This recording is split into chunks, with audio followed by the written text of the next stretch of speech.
Looking at the satellite images, the transformation is almost mesmerising. But on the ground, heartbreak. All the debris and all the rubbish and everything, and there's so many worms and all that sort of stuff. They rip all the carpet up, beds and things, it's all buggery.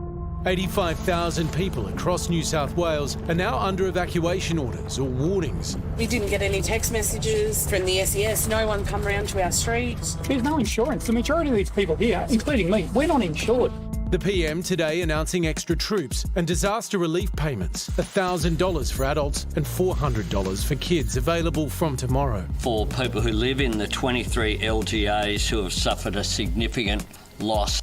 The quick cash comes as welcome relief in the short term, but the long term is more problematic for some flood victims suffering through their fourth disaster in 18 months. We actually need action now, and you've had flood studies since 2012. Nothing's happened. Sadly, New South Wales governments have known about the extreme risk of flooding in the Hawkesbury and Nepean Valley for over 2 centuries. Yet no New South Wales government has taken effective action to prevent the wide-scale damage that we've seen this week. Climate expert Jamie Pittock says the state government should buy back 5,000 or 6,000 of the most flood-prone homes in Western Sydney. It is patently ridiculous to allow people to rebuild a house on a site where homes have been destroyed repeatedly in the past 2 years. Earlier this year, Queensland announced a $750 million buyback scheme to help Brisbane flood victims rebuild, sell or flood-proof their homes. But so far, the New South Wales government has been slower to act, awaiting the results of an inquiry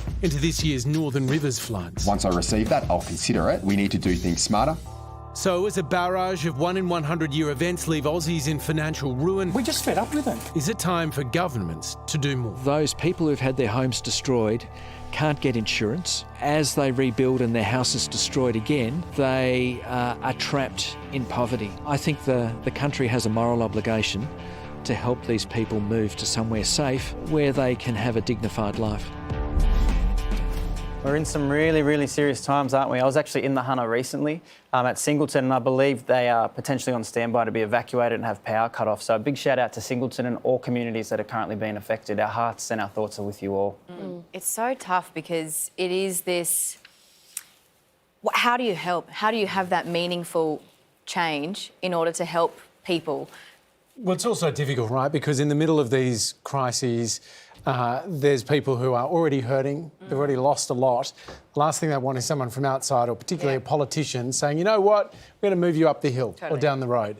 That can be a very difficult and unpleasant conversation to be had. At the same time, we know our climate's changing. We know Australia is incredibly prone to everything that happens in the environment, whether it's floods or bushfires. And there are examples of communities where they have taken these really tough decisions, like Grantham in Queensland after the floods in 2011.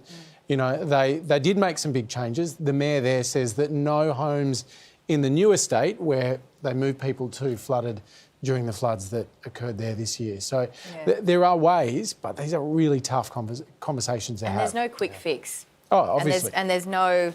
It's about changing the focus from a short-term solution, which is definitely needed, and then making it maybe a longer outlook too.